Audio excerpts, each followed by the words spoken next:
You are a mother with her son, and that finally feels like enough. Here's your fringe tidbit. Some rare versions of the tale say the river bride lived 1,000 years and taught her descendants how to listen to tides. Others claim she was seen walking on the surface of the water during moonlit nights. Historians still argue whether these sightings were hallucinations or hope. You grow older now, truly older, not immortal, just slower. Your hair loses its glow, your fingers curl with age. You move like seaweed in still water, graceful, but only if you don't rush.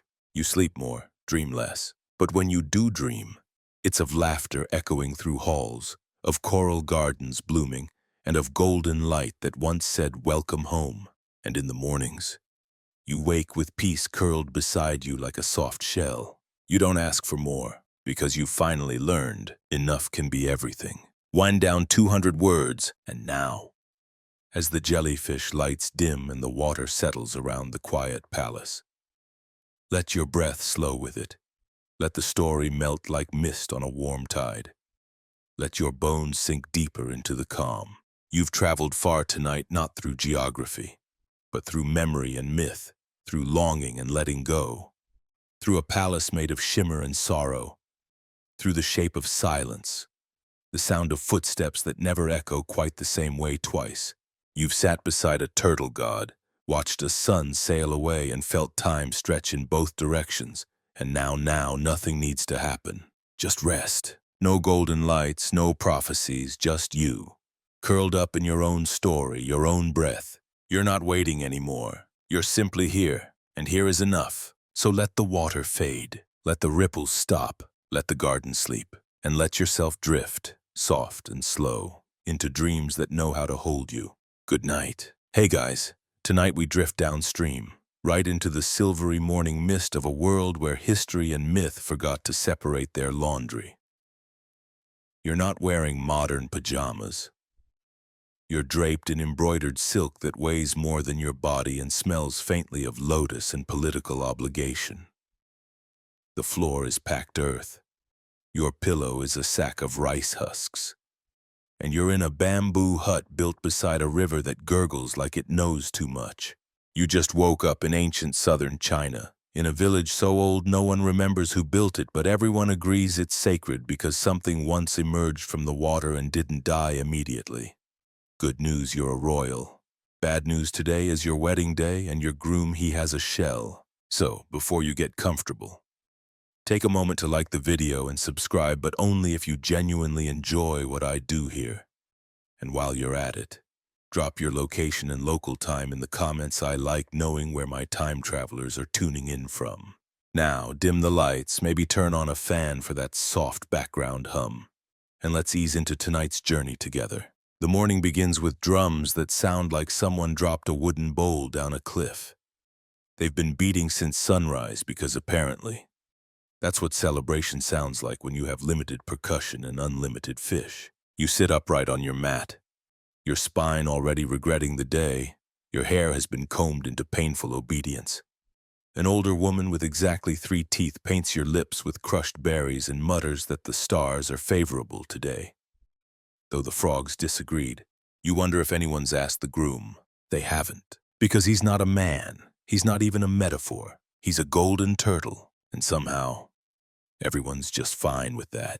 Here's your mainstream historical fact: in many East Asian cultures, especially during early dynastic periods, turtles symbolized longevity, wisdom, and divine order.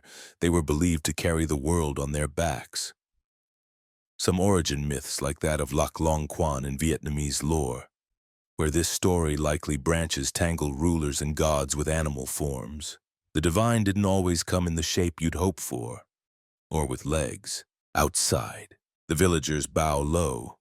They've decorated the path with lotus petals and sticks of incense so thick they make your eyes water before you step into the smoke. Someone ties red thread to your wrist. Someone else hands you a gourd with water you're not allowed to drink yet. Ceremony first, hydration later. You're led to the riverbank. There's a platform, on it a priest, a scroll, and yes, right on cue, a turtle the size of a washing basket, glowing faintly gold. He blinks at you, twice. then bows and speaks, not with his mouth, which stays distinctly turtle-shaped, but through what feels like a breeze inside your skull. "Princess," the voice says, your beauty ripples like a moon's reflection. You wonder if he practices these lines with the fish. Your father clears his throat. He looks extremely pleased. This marriage will bring balance, harmony, and probably fewer floods. The shaman chants. The turtle responds in thunder. You repeat a vow you don't understand. Everyone claps. You are now married to a god who lives underwater and has no furniture. Here's your fringe detail in some mythic accounts tied to Lạc Long Quân lineage. Royal unions with animal or dragon spirits weren't symbolic, they were literal. These tales served as genealogical blueprints, justifying the divine right of kings through magical ancestry. Historians still argue whether this was spiritual metaphor or a very elaborate way to say, "Our ruler is different, don't question it." You're led to a boat carved with dragons. The villagers cheer, you wave. The turtle hops in beside you gracefully, for someone with flippers, and the boat moves without oars. Downstream you go into the mist, toward a palace made of coral and myth, and the wedding feast. Well, let's just say the menu features kelp in more varieties than you thought existed. Your new husband eats a snail and smiles. You pretend not to mind. The boat drifts silently, as if pulled by threads. No one can see threads spun by myth, stitched into water.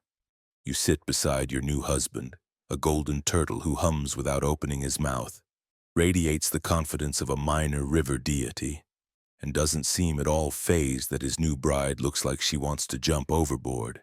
You try to act serene, which is difficult when your groom has flippers and your feet are starting to go numb from sitting too politely on woven mats. The villagers fade into mist behind you. Ahead, only fog and that unsettling sense that your destiny now involves amphibians. Your hair is too heavy, your stomach too quiet. You skipped breakfast, a decision you now regret deeply because no one told you how long the ceremonial glide into marital enlightenment would take. You steal a glance at him, the turtle, and find him looking forward, or possibly downward. It's hard to read facial expressions when your husband doesn't have eyebrows. Here's your mainstream historical fact arranged. Marriages among royalty were almost never about love. They were treaties with rings. Political chess wrapped in silk. Daughters were not daughters, they were leverage. And marrying off a royal girl to a sea deity, or in this case, a turtle-shaped river spirit, wasn't strange. It was smart. Secure divine favor, protect crops, reduce storms. Just don't ask the girl how she feels about cold feet, literally and figuratively. The fog parts. A palace emerges. Not brick and mortar, but scales and light. Coral towers twist like frozen smoke. The walls shimmer with trapped sunlight. It's beautiful and deeply impractical. You are fairly certain nothing here has a roof or stairs. You step off the boat and instantly feel the change. The ground is soft, springy, possibly made of moss or very well-trained jellyfish. You're not sure. Your husband glides beside you. "Welcome home," he says inside your head. Your head declines to respond. Here's your fringe detail in Southern Chinese and Vietnamese folklore. The golden turtle god is sometimes said to have created islands by depositing magical stones or using his back as temporary land. This spirit, often named Kim Kui, appears in tales to assist kings and restore justice. Historians still argue whether the turtle was an ancient symbol of political legitimacy or just an aquatic mascot with unusually good timing. The wedding chamber is damp. That's your first impression. It glistens. The walls breathe. There's a bed of pearls that looks more decorative than restful. And in the center of the ceiling, a skylight made of living jellyfish. They pulse with light like sleepy stars. You lie down, dressed in more fabric than sense. Your husband coils beside you, not in a creepy way, in an "I've done this before" way, which is somehow worse. He says nothing. You say nothing. The silence stretches across the room and down through the coral floor. Eventually you fall asleep, not because you feel safe, but because the exhaustion of being symbolic is heavier than your ceremonial hairpins. You dream of frogs, thousands of them, all whispering it could have been worse. When you wake, you are married, underwater, and still unsure how consent factors into conversations with magical reptiles. The ceiling pulses faintly with jellyfish glow, and the walls continue to sweat. There is no sun here, just a strange gold-blue light that seeps through the palace like time doesn't apply.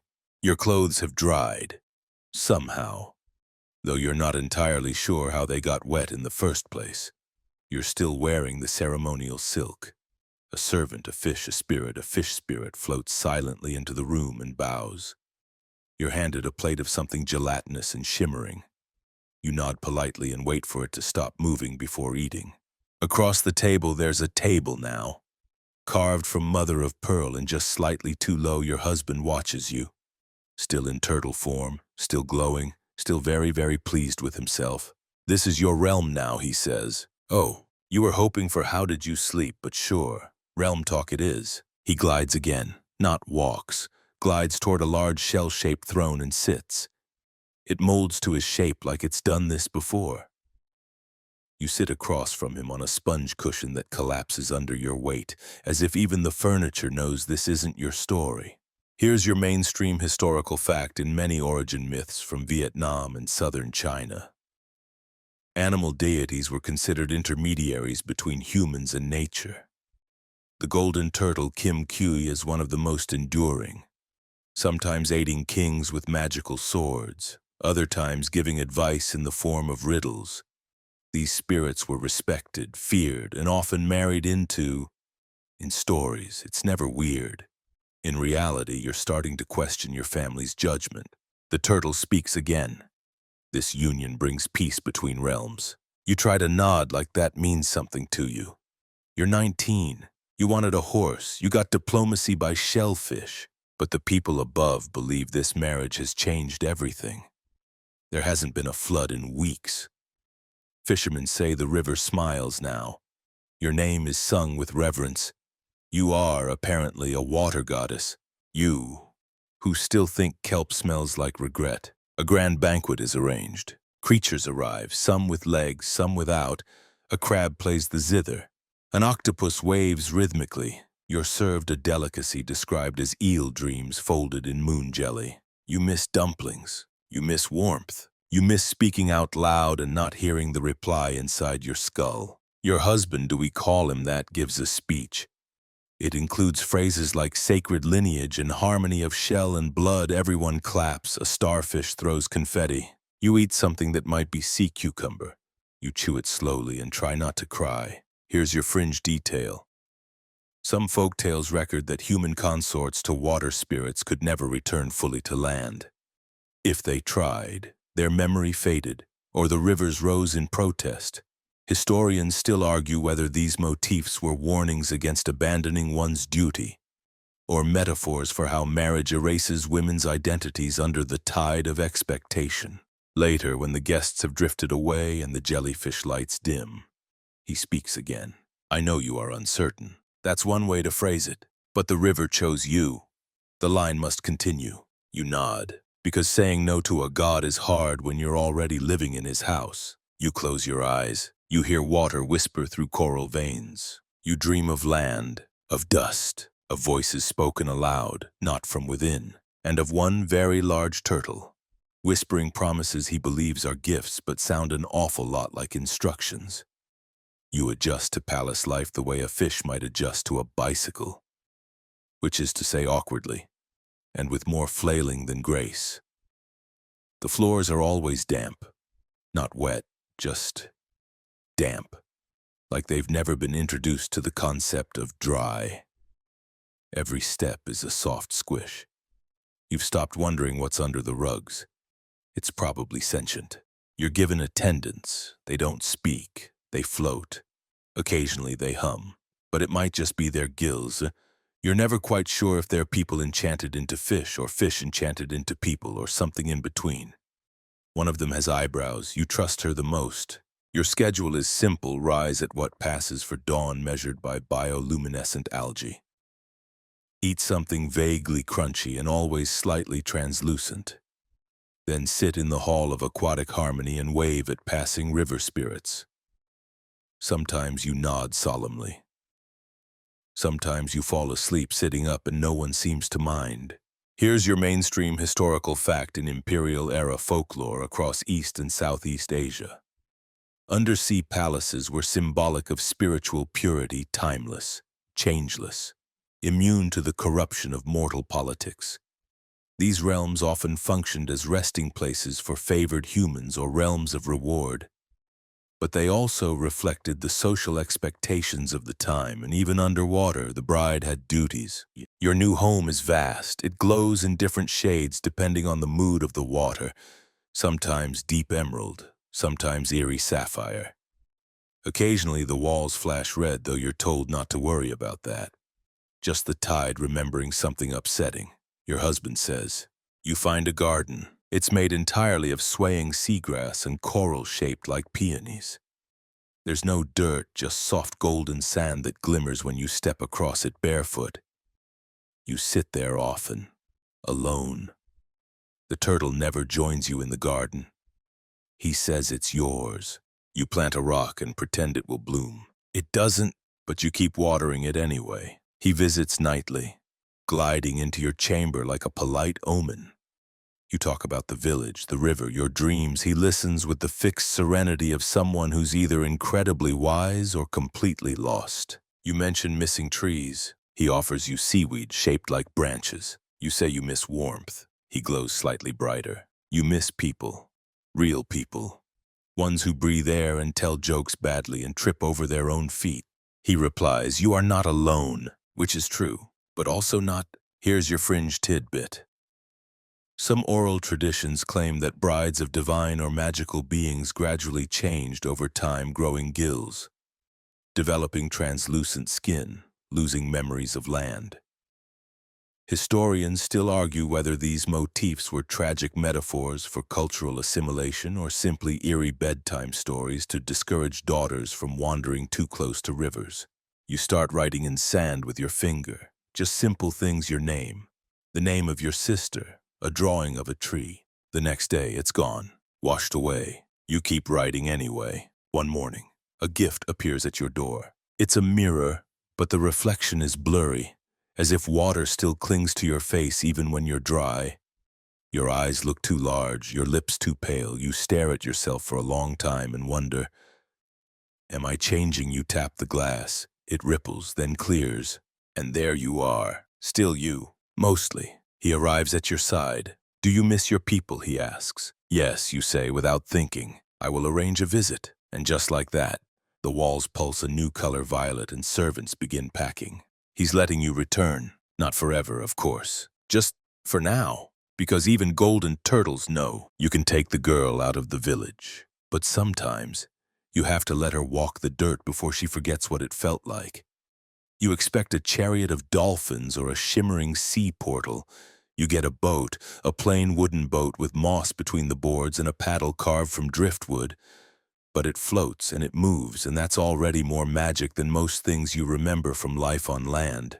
You sit in the boat clutching a bundle of kelp-wrapped gifts and try not to think too hard about what your feet look like. You're still human, mostly. But the skin around your ankles has taken on a sort of permanent shimmer, and when you bend your head too quickly, you swear you can hear salt water sloshing inside. He doesn't come with you. He watches from the shore, a silhouette of golden shell and timeless calm. Go, he says. They'll sing your name, which is always a dangerous promise. The mist thickens as the boat slides upriver. You remember this mist. It once carried voices and fireflies. It now feels like a soft veil you're passing through backward in time. Sideways through memory, when the boat bumps against the dock. You step out with the awkward stiffness of someone who hasn't walked on dirt in too long. The villagers stare. Of course they do. You were a princess, then a bride, then a myth. Now you're standing barefoot in front of the market stalls, holding kelp like it's a bouquet. Here's your mainstream historical fact in folklore across Asia. The return of a divine or semi-divine bride was often symbolic of harmony restored or warnings unheeded. These stories reflected communal values, often turning personal tales into larger metaphors. The bride was never just a person. She was weather, fertility, balance, debt. You are offered a seat. You decline. Sitting would feel too permanent. They ask if you are hungry. You are. But the thought of food that doesn't taste like brine confuses your tongue. Still, you eat a yam, a rice cake, a plum so sweet it makes your teeth ache. You close your eyes and chew. No seaweed, no crunch of invisible fish bits, just dirt-grown fruit and the faint taste of soot from a wood fire. You might cry, but the air is too dry to bother. They ask where you've been. You say with him. They nod. Like that explains everything. It does, sort of. You visit your old house. It's smaller than you remember. The thatch is frayed, the floor creaks. There's a chicken living where your sister once slept. But the air smells of sandalwood and home. You sleep on a mat that isn't damp. You wake up to a rooster instead of tidal pressure. Your dreams are quieter, less glowing, and yet you start to miss him. Not like romance, not like longing, more like an itch behind the ribs when something's out of place. Because love isn't always poetry. Sometimes it's habits. Sometimes it's knowing which silence is yours. Here's your fringe tidbit. Some versions of the Turtle Princess myth say the bride began hearing the river whisper to her long after returning to land, calling her back, pulling her dreams toward the tide. Historians still argue whether these were expressions of grief or metaphors for cultural exile that never quite resolved. On the third morning, you bathe in the stream. You touch the water and it pulses. You see golden light in the reflection, not your face, but something waiting behind it. You tell no one. That night, you sit by the fire with a bowl of rice in your lap and realize that the villagers have stopped watching you. You've become ordinary again. And somehow that stings more than the salt ever did. You whisper into the dark. Are you still listening? And from far, far away, something ripples once, which is either the river answering or your heart remembering how you don't remember deciding to go back. It just happens. One moment, you're helping a child braid lotus stems into rings. The next, your hands are slippery with mist and the river is rising again, not fast, not flooding, just high enough to whisper. The kind of whisper that isn't asking, the kind that sounds like it's time. You climb into the boat. No one stops you. No one even speaks. They just bow, as if this was always the plan. As if girls made of water and land never really stay where they start. The golden turtle waits at the bend. Of course he does. He says nothing as you return. His eyes glimmer with the knowing of someone who has waited longer than you've been alive. You nod. That's enough. That's everything. Back in the palace. The coral still curves like poetry, and the jellyfish lamps blink like sleepy guards. The servants hum. Your room smells the same salt, silk, and something almost like memory.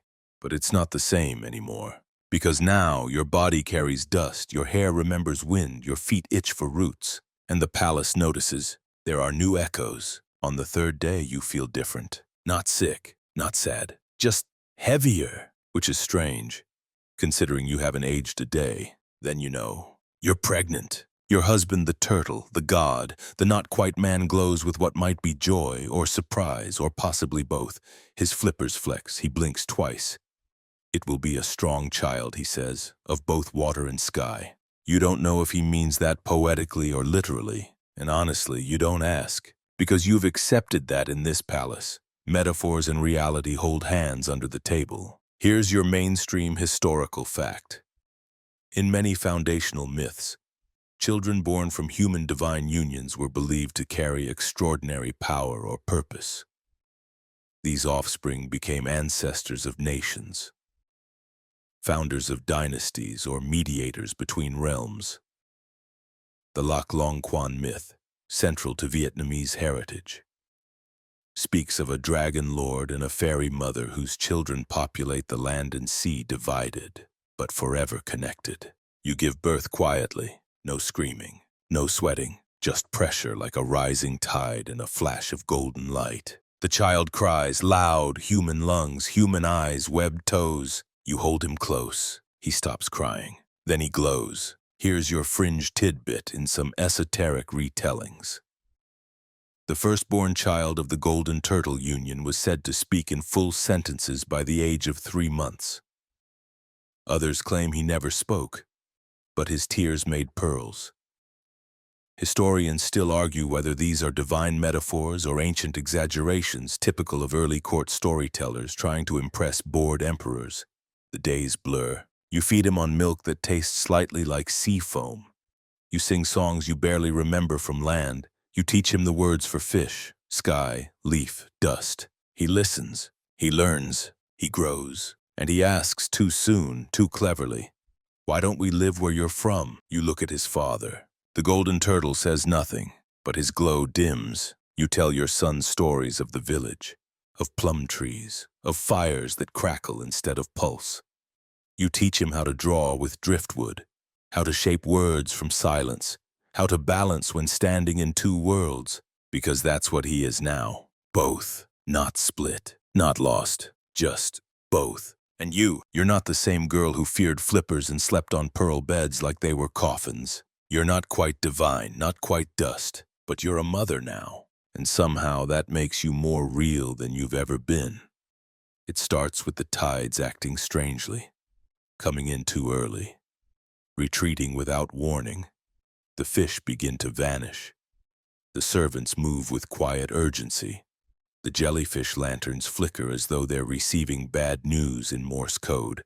He tells you at twilight, "I must go." You look up from your child, who's drawing spirals into the sand with a coral shard. Go where? To the deeper sea. There's no ceremony, no prophecy, just a god saying goodbye in the same voice he once used to offer you seaweed tea. You ask, "Will you return?" "I will watch." You don't ask from where, because you already know. The deep is where gods go when they've done their part, when the tide no longer needs their name.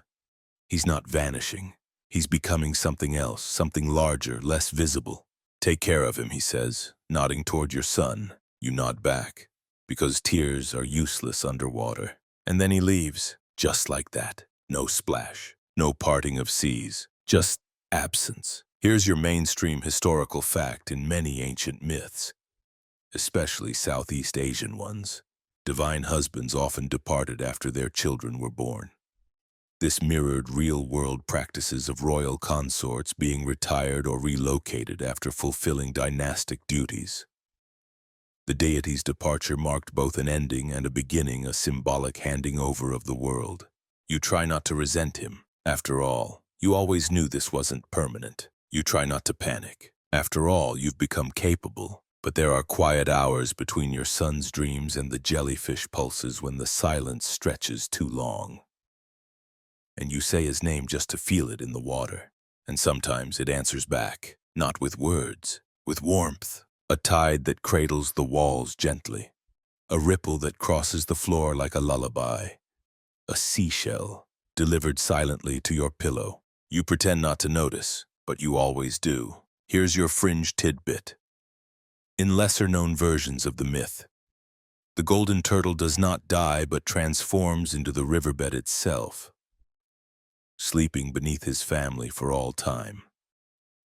Historians still argue whether this ending was meant to soften the story or reinforce the theme of eternal protection disguised as absence.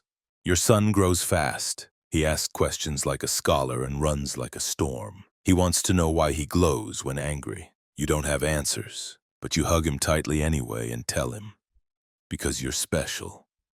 It's the same lie every mother tells. Yours just happens to be slightly more literal. Some days, you both walk the palace halls in silence.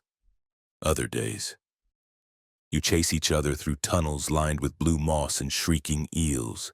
It's domestic. It's absurd. It's yours. You speak to the river more often now, not to summon him, just to check in. The way people write letters they never mail. The way people leave a space at the table for someone who's never on time. You begin writing a book in the sand. It vanishes each day, but you keep at it. One chapter at a time. The story of how love isn't always two people holding hands. Sometimes, It's one holding the door while the other walks into legend. The years, if you can call them that down here, pass without calendar or clock. Your son is taller now, still glowing though less erratically and still asking questions with sharp edges. Why don't I have a shell? Will I ever live on land? Did you love him? You answer some, you dodge others. You don't lie, not exactly. You just let silence do most of the talking. He becomes curious about the surface, the villages, the stories you tell of birds and bread, and wind that doesn't come from a tide.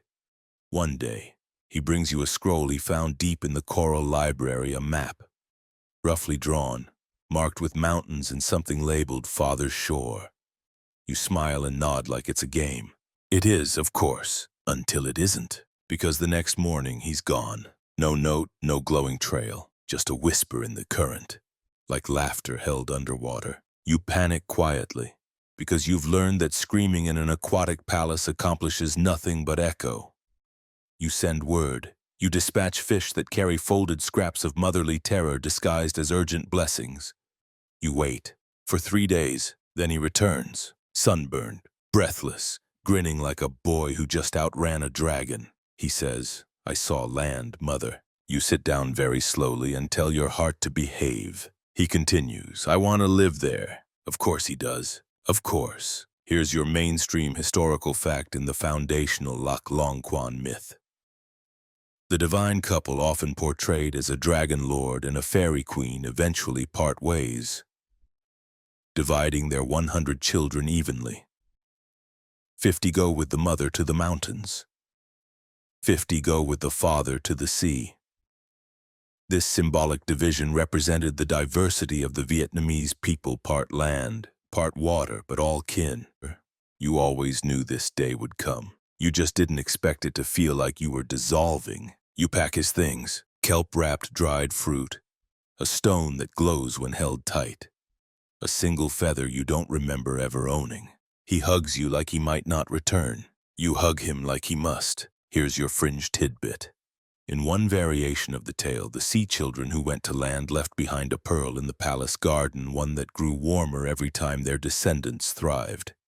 Historians still argue whether this detail was metaphorical, allegorical, or just folklore's way of adding a glow-in-the-dark moral. The morning of his departure, the palace dims, not out of grief, just adjustment. Even jellyfish understand departure. You walk him to the edge of the tide where a boat waits, not conjured, not blessed, just wooden and old. He climbs in. He doesn't cry, you don't wave, because waving feels like a period, and you're not ready for this sentence to end. He disappears into the mist. The same mist you emerged from all those years ago. The circle doesn't close, it softens like sand around a footprint. You return to the garden. You plant another rock and wait, because gods leave, children leave. Even rivers change course, but mothers wait. It's quieter now. The palace no longer hums with footfalls or laughter. Just the soft rhythm of currents brushing coral and the occasional yawn of a sleepy clam. You walk the halls without hurry. You sit in the garden longer. Even the kelp seems to sway slower, as though in mourning, or more likely in total indifference. You keep busy in small, stubborn ways. You polish the pearl tiles, even though no one visits. You rearrange your shells. You tell stories aloud, knowing no one is there to hear them except the river itself, and maybe that's the point. You no longer need listeners to make something true. The rock you planted months ago remains just that, a rock. But it's a familiar one now. It's cracked in a pleasant, reliable pattern. You trace it with your finger, like checking a scar that no longer hurts but never quite forgets how. Some nights you dream of dust, not magical mist or perfumed steam, but plain, itchy, wind-blown dust, land dreams in them. You walk barefoot on stone steps and your son calls your name from a hilltop. You never reach him, but he's always smiling. You wake with wet cheeks, though you're not sure if it's tears or just sea spray. Here's your mainstream historical fact in ancient myth cycles. Retired or transformed figures like queens, river brides, or god spouses often lived out the rest of their days in sacred seclusion. They weren't forgotten, but neither were they fully remembered. They became fixtures in their landscape, half memory, half monument. One day a turtle appears, not golden, not glowing, just turtle. He waddles into your garden, sneezes on a shell, and blinks at you. You nod. Welcome, you say. He doesn't reply, but he stays. You name him Echo. He eats too much. He breaks 3 bowls. He digs up your rock.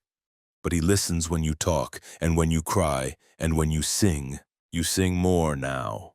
Old songs, nonsense songs, lullabies you once thought lost. They echo oddly against the coral walls. Not haunting, just hollow. Like empty rooms that know they once mattered. Then one afternoon, soft current, sleepy palace, Echo snoring under a mushroom, something taps against the garden gate.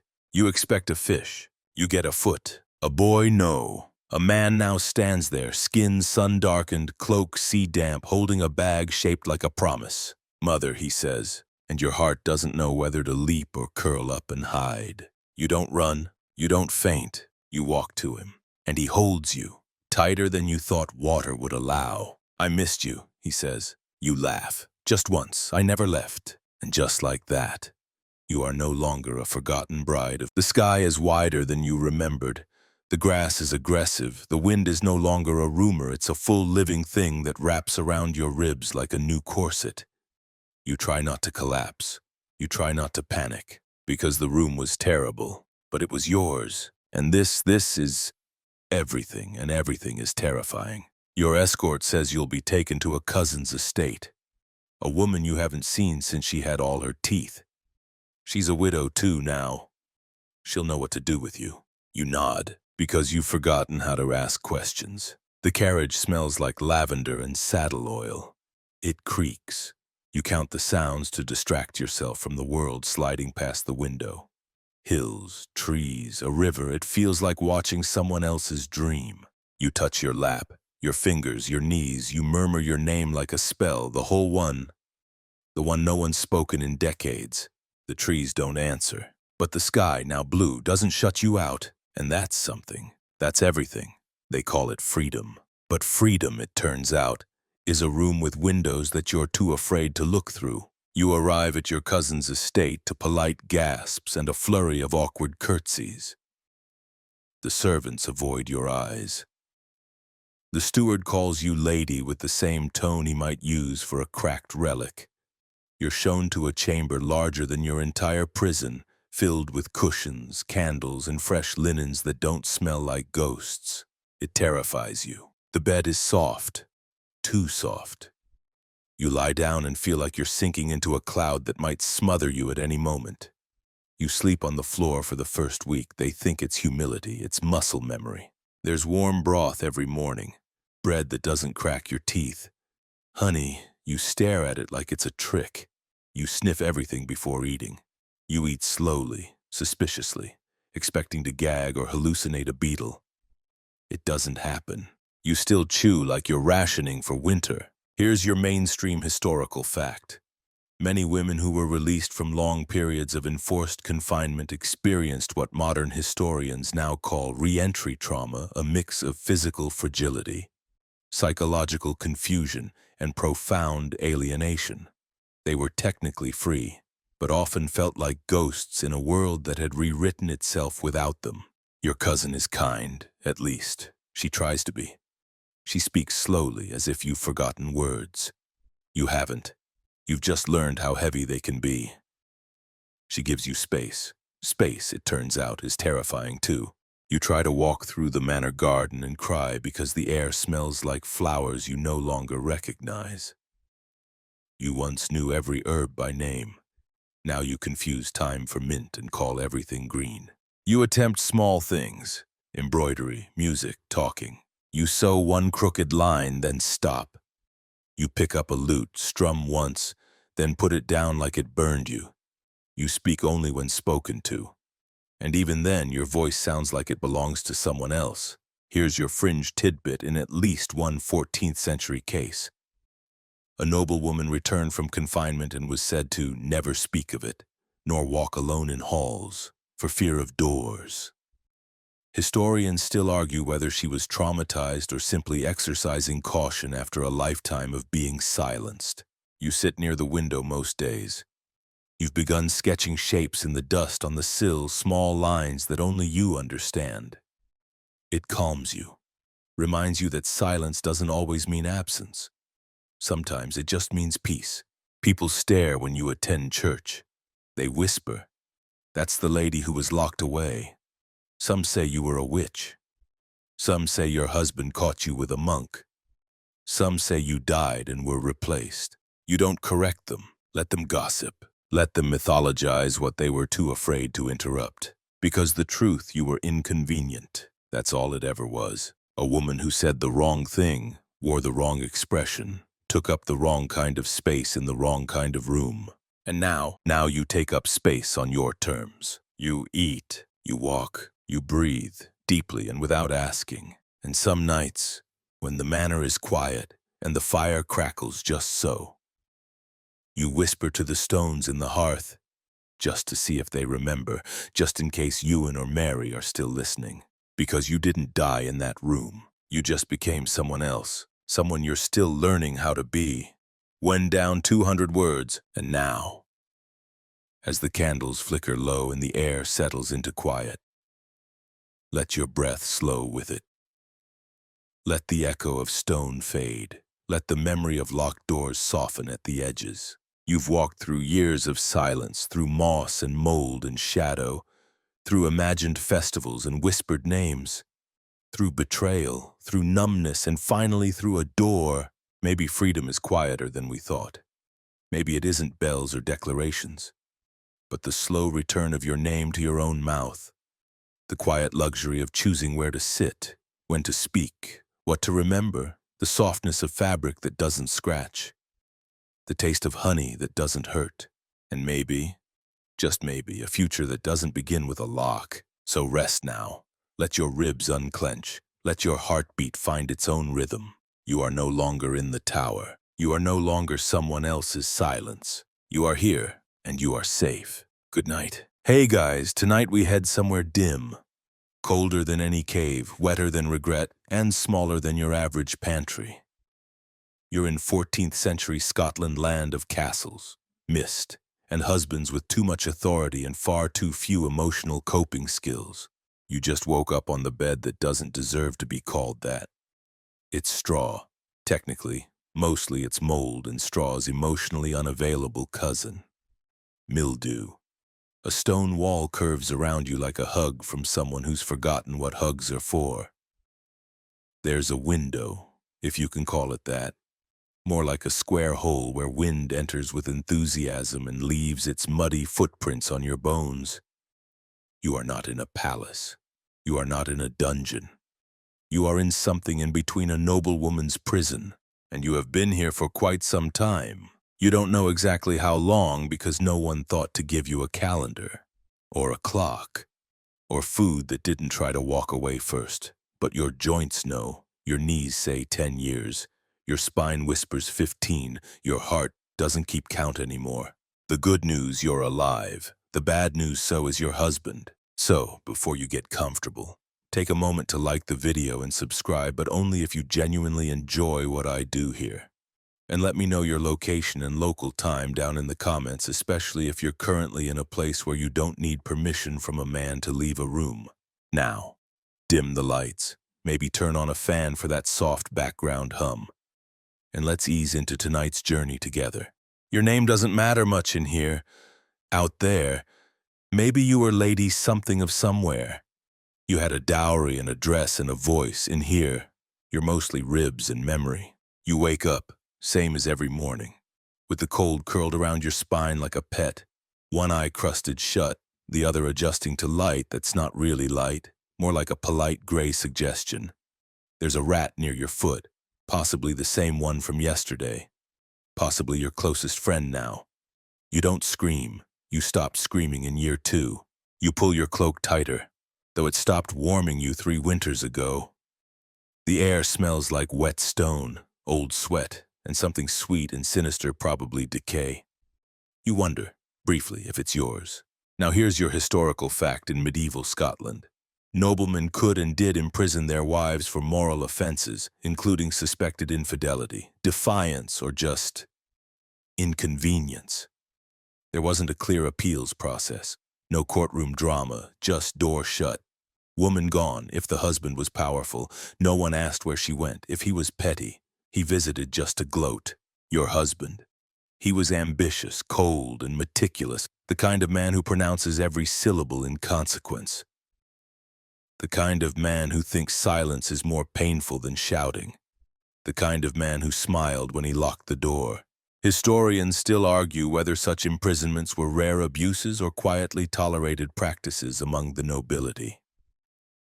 Records are inconsistent. Women disappear from ledgers, reappear in wills, or not at all. You didn't commit a crime. Not unless you count wearing color during Lent or laughing too loud at court. You were married off young, as most noblewomen were. Part alliance, part asset, part warm body for future heirs. You fulfilled your duties until he said you didn't. You remember the moment he snapped? A look. A whispered conversation you weren't meant to hear. A door that didn't open the next morning. And then 30 years. In this room, the same four walls. The same cough that won't leave. The same patch of lichen you named Elspeth because it's nice to have someone to talk to. The same voice in your head that still says this is temporary, even though it absolutely isn't.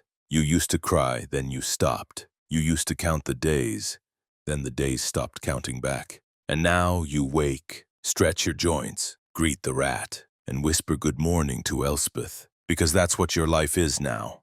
The cell is not a dungeon. Strictly speaking, dungeons, after all, come with chains and drama. Yours is subtler. It's what nobility might call discreet confinement, a stone chamber tucked into the back end of a forgotten tower, high enough that you don't hear the street, low enough that the sun forgets to visit. You live with shadows that never change shape. They have names. One of them is called afternoon, though you've never seen proof it exists. The floor is stone so hard your hips remember every winter. When it rains, puddles bloom in the corners like little miserable kingdoms. The straw mattress is flattened and sour. It's replaced once every... Who knows? You once dreamed of counting thatched layers like rings in a tree. Then you remembered trees live outdoors. There is one window. It's small and covered with iron bars thick enough to survive a siege. If you stand on your tiptoes and tilt your head just right, you can see a sliver of sky. You did this daily, once, then weekly. Now only when you need to prove to yourself that it's still there, that you're still here. No fire, no chimney, just the vague luxury of being technically above ground. The dampness comes in through the stone itself. Cold that isn't just a temperature, but a philosophy. It settles into your bones like it has a lease. Your bedclothes, a woolen cloak that used to be green. Now it's the color of despair mixed with dust. You tuck it around you like memory. Sometimes, you imagine what it was like to wear this cloak upright, walking through a hall, your feet echoing on polished stone. That echo is gone now. You walk like someone trying not to disturb ghosts. Here's your mainstream historical fact: medieval noblewomen, even those of status, had no legal independence. Their husbands controlled their land, finances, and physical freedom. If a husband deemed his wife disobedient or simply politically inconvenient, he could isolate her indefinitely under the guise of domestic discipline. There were no trials, only closed doors. You have a chamber pot in one corner. It's emptied occasionally by servants who never meet your eyes. You used to try speaking to them. Once you asked one his name, he flinched like you'd cursed him. After that, you stopped asking. The rats are less shy. You name them things like Robert, Agnes, or on wild days, Queen Margaret. You imagine them with titles, roles, drama. You invent stories about their rodent politics. You do this because if you don't, the silence will finish what the cold started. You used to mark days by scratching the wall, tallies etched with the edge of a broken spoon. You stopped when you reached 600, not because you lost hope, but because the wall ran out of space. Here's your fringe tidbit in a few documented cases. Women were imprisoned in tower rooms not for scandal, but for possessing inconvenient information secrets about inheritance, legitimacy, or even treason. Historians still argue whether these imprisonments were protective measures or just preemptive silencing. You try to remember your last real conversation. Not orders, not prayers, not muttering to moss, but an honest human sentence. It's something like, "Do you want to go walking?" or "You look well today." You don't remember? That memory has mold on it now. Instead, you have rituals. Morning, check the window. Stretch until your joints argue. Greet the spider in the corner, who might be the fourth or fifth in a dynasty of web makers. Midday. Pretend you're writing letters. Imagine the ink, the quill, the way you'd sign your name, curved and slow, under the title Lady. You imagine a reply, always warm, always delayed. Evening, breathe slowly. Count to 30. Light doesn't leave the cell, it simply dies somewhere near the center. And then, sleep. Not because you're tired, but because it's the only thing you're allowed to do without permission. There was no trial. That's the part that sticks, even now. No court, no jury, no grand accusation shouted in a hall, just a conversation you weren't invited to and a decision you were sentenced with. Your husband didn't raise his voice. He didn't need to. He had the one thing that mattered in 14th century Scotland more than love, faith, or even good soup land. And land came with rights, including the right to decide where and how his wife should live. The excuse when it was whispered at court was adultery. Of course it was.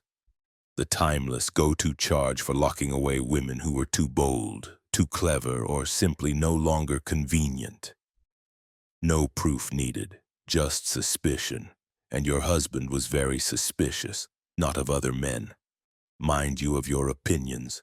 He claimed you had dishonored him, not in action, but in presence. Here's your mainstream historical fact under medieval Scots law and custom. A nobleman could restrict his wife's movements if she was suspected of infidelity, defiance, or political insubordination. The church frowned on cruelty but rarely intervened in domestic disputes between nobles, especially if the man in question was generous with donations and had a cousin in the clergy. Your imprisonment was an arrangement, not a punishment. At least that's what they'd say. A private matter. You were never declared guilty. You were just gone. Your family didn't protest. They couldn't afford to. Not after your father died and your brother's marriage depended on your husband's patronage. One less scandal meant one more alliance, and one less sister meant one less chess piece on the wrong square. So here you are, 30 years later, and still unsure what you did wrong, except maybe possibly laughing too loudly at a bishop's joke, or contradicting your husband at supper, or reading the wrong letters, or existing with an inconvenient sense of self. Here's your fringe tidbit. Some imprisoned women were forced to sign confessions in exchange for basic comforts, access to their children, cleaner clothes, or more edible food. These documents were rarely public but kept for leverage. Historians still argue whether they were genuine admissions or survival strategies written in desperation. You remember the day he stopped speaking to you? Not with anger, just absence. A wall of silence as thick as the ones now surrounding your body. You asked what was wrong, he said. Everything. You asked if it was you. He didn't answer. And the next morning, you were escorted to this room. They said it was temporary. You are not the only one. You know this now. There are stories even here, even now. One servant muttered once about a cousin's wife who vanished into a tower near Loch Leven. Another spoke of a lady in Stirling kept in her solar until her hair went white. The ghosts of forgotten wives float just beyond the reach of history books. Their names erased with the same ink used to sign their marriage contracts. Historians still argue whether these disappearances were personal vendettas, political containment, Or societal plumbing, removing clogs to let male ambition flow freely. You don't argue, you just sit. You know this chair better than you knew your own wedding bed, its grooves, its cracks, its one stubborn splinter that has lived longer than most monarchs. There are days you forget your husband's face, but never the tone he used when saying your name like it was something to be erased, not spoken. And there are nights, just before sleep claims you, when you still expect to hear a key in the lock, not out of hope, out of habit. You don't eat to live anymore. You eat because starving is too dramatic, and you don't want to give anyone the satisfaction. Meals arrive through a wooden hatch in the wall twice a day if someone remembers, once if not, and never when it rains. You hear the latch slide open, the scrape of a plate or bowl, and then silence. You always say thank you, no one ever responds. Breakfast, if you're lucky, is barley porridge. If you're less lucky, it's waterlogged bread with something crunchy in it. You hope it's a seed. You don't check. Once, you found a beetle baked whole into the crust. You named it Duncan. You buried it in the straw like it mattered.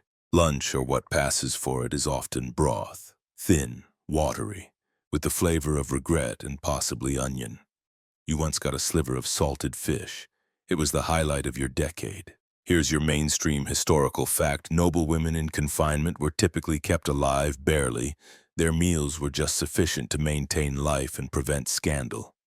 A dead wife raises questions. A starving wife in a tower who doesn't die much easier. Just enough calories to keep the body walking, but never enough to let the spirit run. The water is carried in old clay jugs. It smells like the bucket it sat in. Sometimes earthy, sometimes metallic, once unmistakably frog-flavored. You drink it anyway because thirst is crueler than taste. You learned early not to refuse food. Not out of gratitude, but because they might take that as permission to give you less. Or nothing. Hunger isn't just physical, it becomes a way of thinking. Your brain starts to measure things in bites. How long a stale heel of bread can last. How long before the next bowl arrives. Once, you found a shard of carrot in your gruel. You cried, not loudly, just quietly enough that your body shook, and the tears salted the food you still finished. Here's your fringe tidbit in a few known cases. Imprisoned noblewomen were deliberately fed food that spoiled slowly like dried beans, moldy crusts, or old cheese, not to torture them, but to reduce the need for servants to make regular visits. Historians still argue whether this was logistics or laziness cloaked as austerity. You keep your bowl clean, not because you're tidy, but because you've learned how ants find even a smear of grease. They march like an army. At first, you were disgusted. Now you mostly watch them. Sometimes you whisper stories as they pass, narrating their journey across the stone floor like a queen with no court left. One winter, you got nothing for 3 days.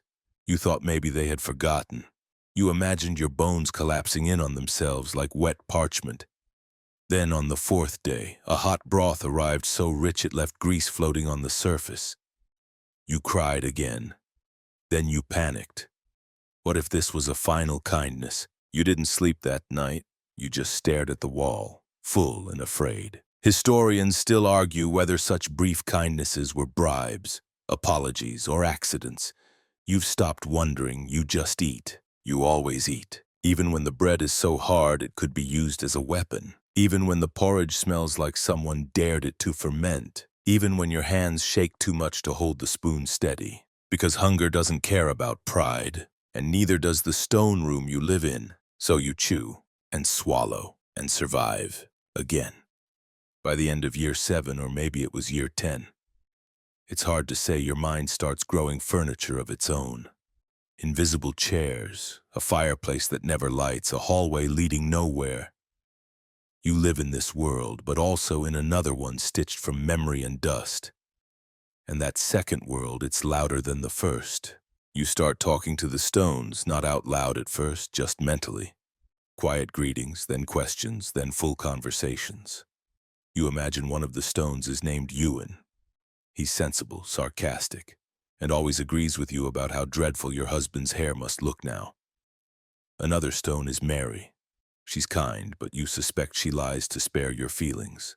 You're not losing your mind, at least, not in the way people mean when they whisper it like a diagnosis. You're adapting, you're turning nothing into something. The same way people make dolls from straw, or joy from crumbs. You're still here, that's the only measurement that counts. Every morning you perform your rituals, 3 slow breaths, touch the wall. Count to 20. If you skip it, the room feels off. Not haunted, just tilted. Like reality is punishing you for not pretending properly. Here's your mainstream historical fact. Solitary confinement, especially in pre-modern times, was known to fracture the human mind. Without light, variety, or human contact, the brain invents structure. It creates schedules, patterns, even hallucinations to preserve a sense of self. It's not madness, it's maintenance. So you maintain. You polish a small pebble with the hem of your gown until it gleams. You use it to mark time, placing it on a different part of the window ledge each day. One day, you forget. You cry for 2 hours, not for the rock, for the routine it held together. You hum songs no one taught you. You hum to feel your voice echo. On your boldest days, you sing, just a note, one long, trembling syllable. The walls always sing back, even if the answer sounds like loneliness dressed as music. Here's your fringe detail. Imprisoned women were sometimes given scraps of parchment and ink, not for writing home, but to copy psalms or repentant prayers. A few turned these into coded letters or secret poems. Historians still argue whether these scraps were acts of rebellion or just survival written sideways. You don't get parchment, but you do get walls, and you've carved your name once, deep in the far corner behind a basket of rotted straw. Your name, not his. Just to remember that you existed before this room, that you weren't always someone's lesson or punishment. And on the really hard days, you celebrate holidays of your own invention. Feast of the Moving Shadow, Day of the Loud Rain, the Festival of 6 Breadcrumbs. You declare them solemn occasions. Dress accordingly, which means brushing your hair, and whisper a speech to your imaginary court. The court is made up of dust mites and the ghost of your old dog. Historians still argue whether these inner worlds created during isolation were symptoms of suffering or strategies for sanity. But let them argue. They didn't sleep beside moss named Fergus. You did, still do, and tomorrow you'll ask him how he slept, and he'll say, better than your husband ever deserved. Outside your stone box, the world has not paused. It spins, it sings, it burns, and it forgets. You hear whispers of it sometimes, carried in on the feet of servants who think you're too broken or too ghostly to notice. But you do. You always notice. A maid once dropped a scarf, soft wool, dyed blue. She didn't pick it up, left it there like an accident, but it smelled like open air and someone else's freedom. You held it to your face for an hour, then buried it under straw, too precious to use, too painful to see. You hear talk of battles. Names you remember from your wedding feast are now corpses in someone else's victory song. You think he died, and then, I suppose I outlived him. And that thought surprises you. You, the discarded wife, still breathing. Your sisters are gone. One was married to a knight with a ruined face, the other eloped with a traveling priest. You overheard a servant mutter something about it, scandal, disgrace, and you smiled, because at least she got to leave the building. Your cousin Marjorie, the one with the laugh like a kettle, died in childbirth. You learned this from the cook, who said it like she was discussing spilled salt. You whisper the names at night, not because you're mourning, but because someone has to remember them. Here's your mainstream historical fact. During the 14th century, Scotland saw waves of war, famine, and political upheaval. Women, especially noble women, were currency in that chaos. Their names shifted on parchments while their bodies remained confined, whether in marriage, cloisters, or stone rooms like yours. Your name, you suspect, has faded. You once imagined someone lighting a candle for you, but now you know that candles are for the visible. You dream of horses not galloping, not wild, just walking, their hooves in mud, their breath in fog. You were once small enough to be lifted into a saddle and told to hold tight. Now the memory of a horse seems as mythical as a dragon. There are moments, brief, cruel ones, when you imagine what he's doing. Your husband, eating goose, snoring in peace, complaining that no one salts the venison properly. You wonder if he ever thinks of you. Then you wonder if he ever really saw you, even before the door closed. Here's your fringe detail in certain Scottish households.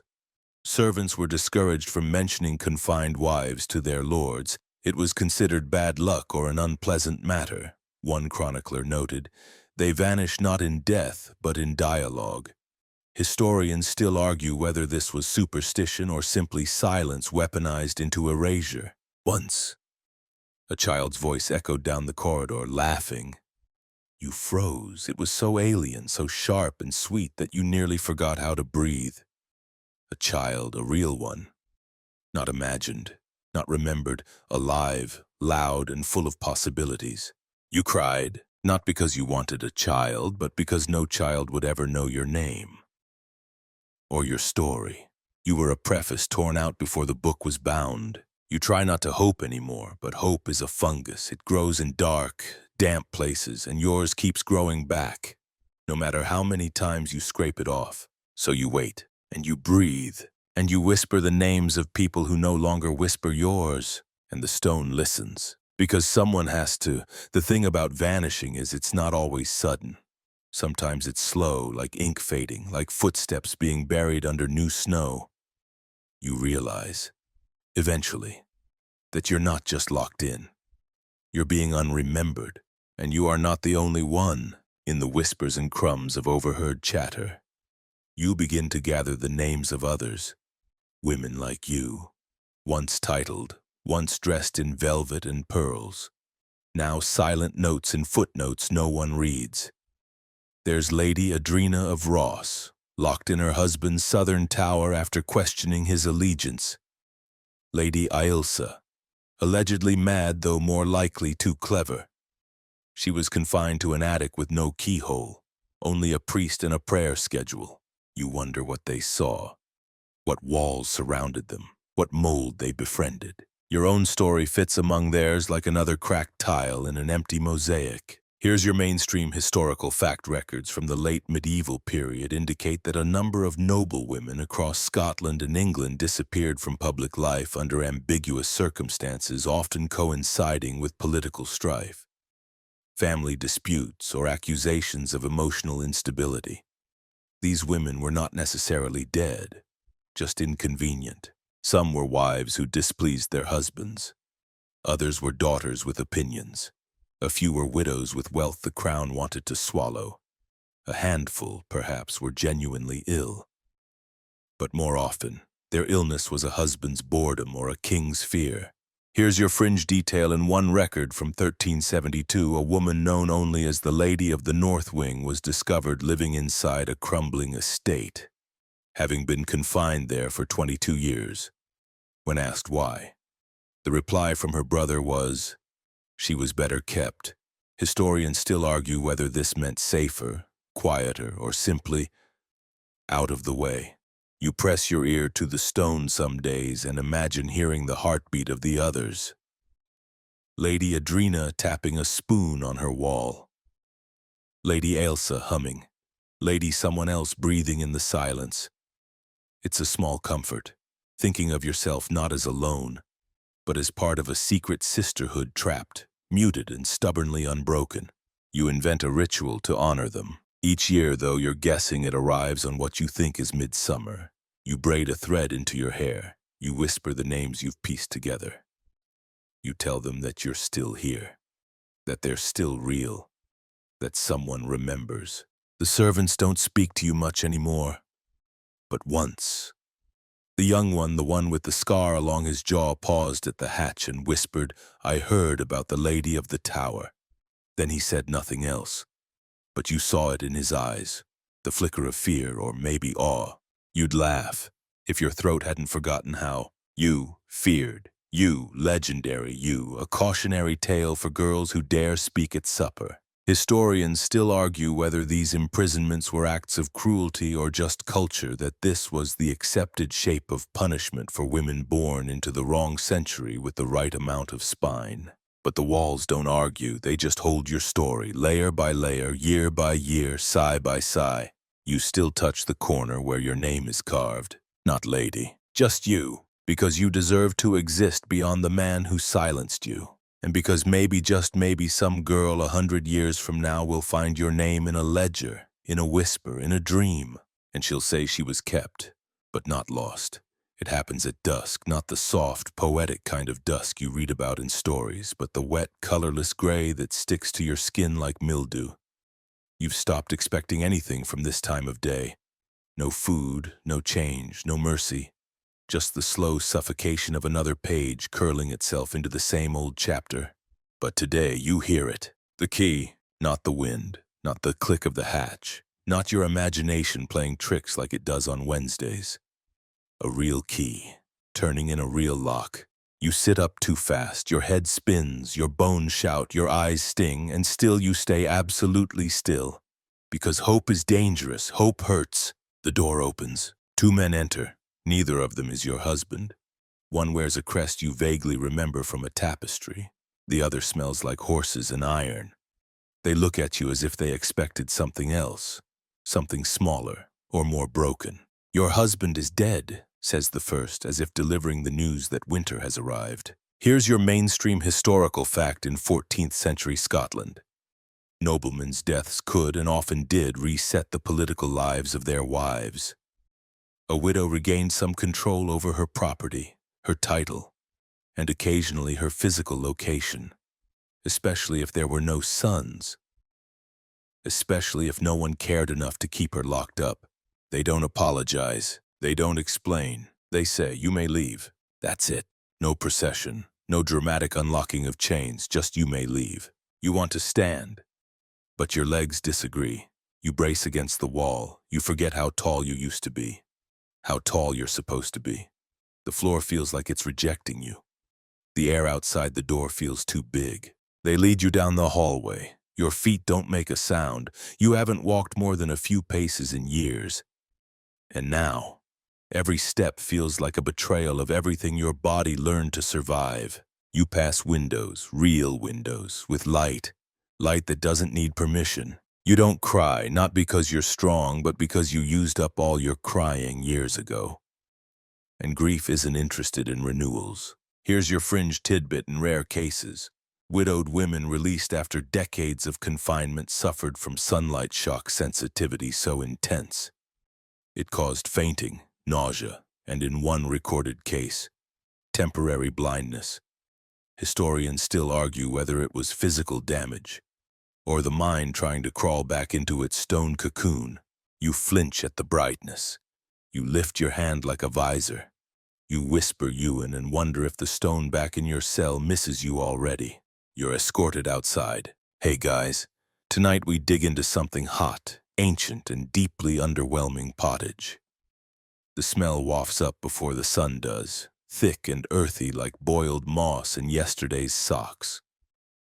It clings to your tunic, your hair, your hopes. You're not dreaming of pastries or fruit or roast chicken. You're dreaming of whether the peas and turnips held up overnight, and whether today's pottage will be thin enough to slurp or thick enough to shovel. You wake up in 14th century England, or maybe it's France. Honestly, it doesn't matter. Both taste like root vegetables, and both sound like coughing and livestock. The good news, you're alive. The bad news, you're about to spend another day fueling your tired medieval body with what can only be described as vegetable-adjacent gray matter. This is pottage, and it's not so much a meal as it is a bubbling metaphor for your entire existence. So, before you get comfortable, take a moment to like the video and subscribe, but only if you genuinely enjoy what I do here. And drop your location and local time in the comments. I want to know which century you currently feel like you're stuck in. Now, dim the lights, maybe turn on a fan for that soft background hum, and let's ease into tonight's journey together. Your eyes open slowly. The first thing you notice is your spine, it hurts. Then your nose, it's cold. Then your stomach, it's loud. Already making demands no one intends to meet. You're lying on something that was once straw and now qualifies as organic floor insulation. The blanket is a coarse wool wrap that smells vaguely like damp sheep. Because it once was a damp sheep. The ceiling leaks, the floor leaks. Your joints creak louder than the shutters. You roll over and try to remember if today is a feast day. It's not, which means pottage. Again. You hear the wooden spoon scraping the sides of the pot before you even sit up. Someone's already stirring. The pot is the most important object in the household. Not the Bible, not the bed, the pot. It's cast iron, slightly dented. And it's the only thing keeping your entire family from dissolving into hunger-induced hallucinations. You trudge outside. The communal fire pit is already smoky. The pot bubbles like it's keeping secrets. You can smell the turnips, always the turnips. They're not sweet, they're not bitter. They just are, like time or guilt. Your sister is crouched beside the pot, stirring with the sacred communal spoon. No one speaks. Everyone's watching the sludge like it might do a trick. It won't. Here's your mainstream historical fact. Pottage was the staple meal for peasants in medieval England and France. From the 13th to 15th centuries, it was made by boiling grains like barley or oats with whatever vegetables were on hand, mostly onions, leeks, cabbage, and turnips. Herbs were rare, meat was a miracle, salt was political, and flavor was optional. But here's a quirkier truth. Pottage wasn't just one meal, it was every meal. You didn't cook pottage, you just kept it going. It simmered for days. Bits were added as available roots, wild greens, yesterday's bread. It was culinary recycling long before that was trendy. Historians still argue whether pottage was nutritious genius or just edible despair. Some praise its use of whatever was on hand. Others say it was a slow, joyless march toward malnutrition. But most agree on one thing: it kept people alive. Barely, impressively, tragically. You peer into the pot today. Someone's added barley, that's new. Fancy, someone else tried to grind dried peas into mush but ended up with green clumps that float like ghosts of failed seasoning. There's a shred of cabbage swirling ominously near the edge. You take your spoon and wait. The trick is to dip in after the scum floats up but before the oatmeal at the bottom turns to glue. It's a delicate art, one that you never wanted to master, but here you are, Michelangelo with a ladle. You finally eat. It's hot, bland. It sticks to your tongue like guilt and bread crusts. You don't taste vegetables so much as remember them. It fills your belly just enough to dull the growl, but not enough to grant satisfaction. It's not a meal. It's a truce. And you'll be back for more by nightfall. You wake again later that same morning, not because you were sleeping, really, but because that half snooze where your eyes close against the smoke doesn't count as rest. Your back still aches from the lumpy straw mat, and your breath mists as you exhale, which would be beautiful if it weren't a sign of just how cold it is inside your own house. You peel off the wool wrap and feel your joints complain, like they've aged a decade overnight. You're 22, which means you're already middle-aged by local standards. Congratulations, you've outlived the family goat. The pot outside is still simmering. You can hear the faint glug glug glug that tells you breakfast is technically being made. The good news, you don't have to think about what to eat. The bad news, it's pottage. Again. No surprises, no variations. Just different consistencies of hot sadness. You shuffle outside into the cold grayness of the morning. The sun has made no promises today. Just a faint glow behind a curtain of clouds.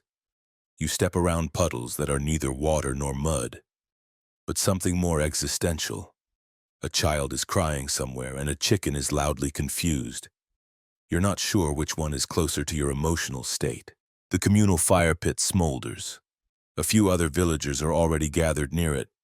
They look like you hunched, bleary-eyed, and chewing nothing in anticipation of chewing something.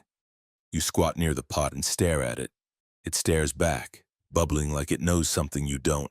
Today's pottage is thin, probably too much water added after yesterday's ladle-scraped bottom.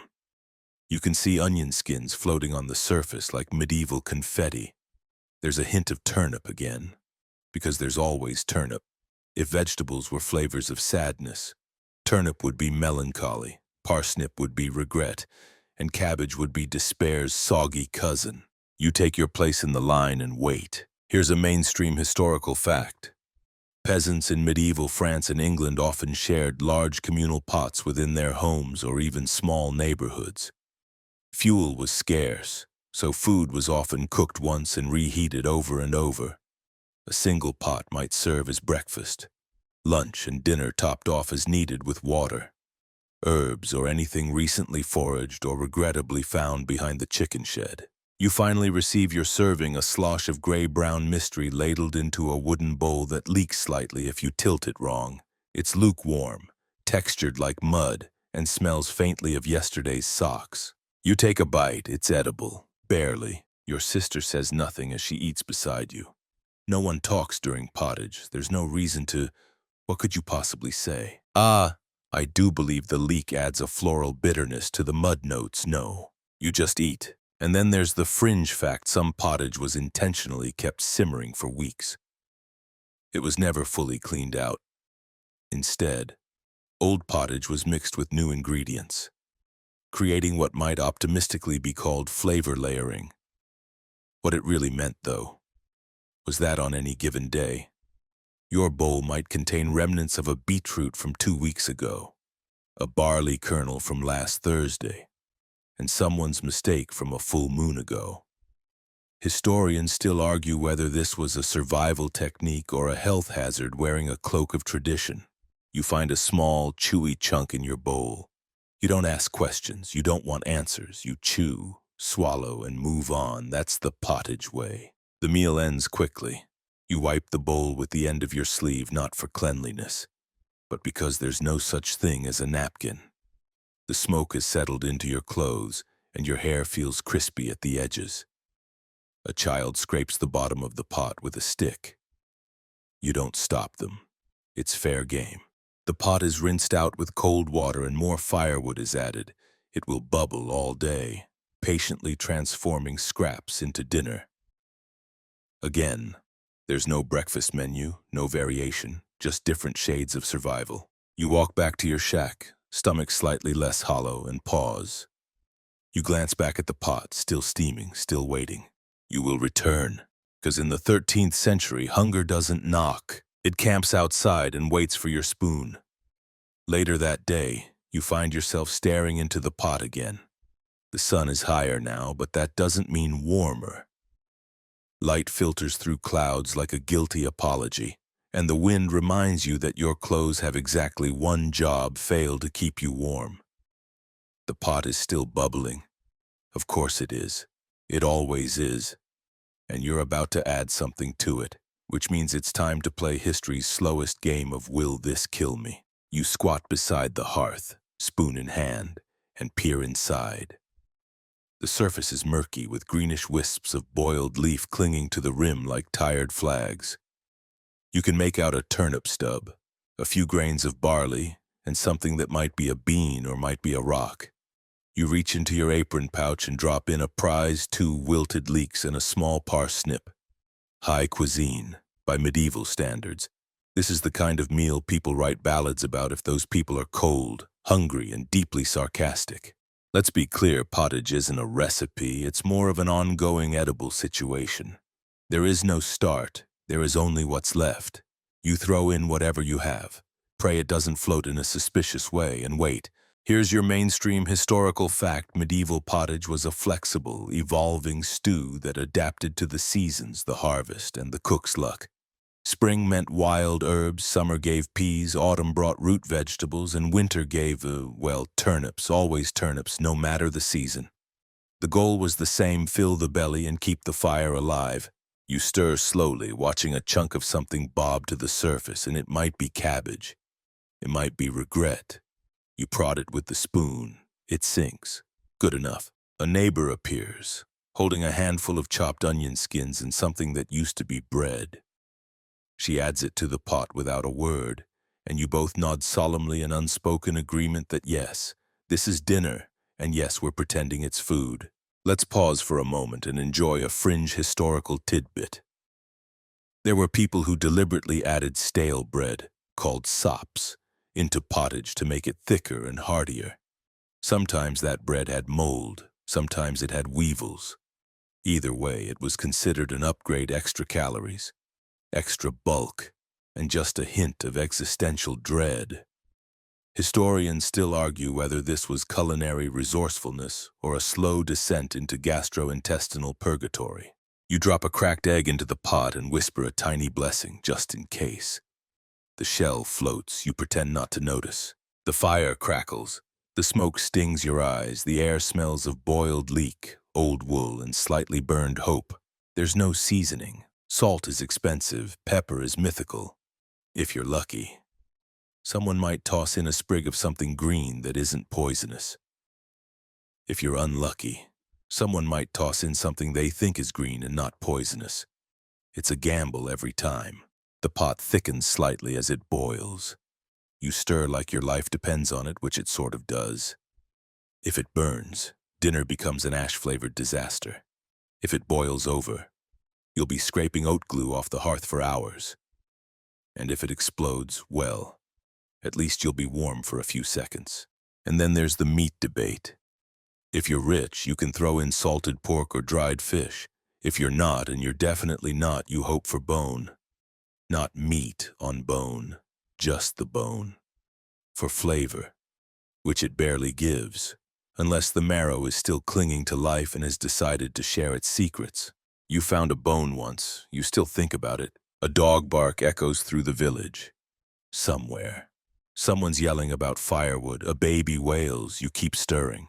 Because in this life, the pot never stops. It feeds you, it defines your day, it offers warmth, weight, and disappointment in equal measure. Pottage isn't a dish, it's a lifestyle, and like the weather, the fleas, and the ever-present ache in your knees, it's always there.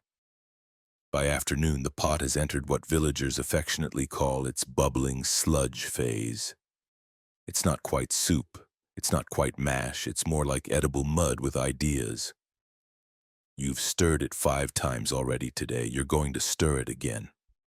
Not because it needs it, but because it gives you the illusion that you're doing something productive while living in a time without central heating, sanitation, or dreams. Smoke curls upward from the hearth like a warning. The firewood is damp again because of course it is so. The flames hiss and sputter like they're offended by your existence. You crouch low, eyes watering, and poke the coals until the pot resumes its signature death rattle simmer. You lift the lid. The smell punches you gently in the face: boiled greens, old garlic, and that uniquely medieval scent of "we tried our best." You sigh, wipe your eyes on your sleeve, and reach for the ladle. Here's your mainstream fact: most peasant homes had 1 pot, 1 fire, and 0 insulation. Cooking was done low to the ground, often on an open hearth.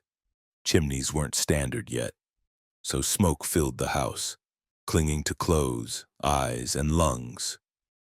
Ventilation was a luxury feature that consisted of cracks in the walls and holes in the roof.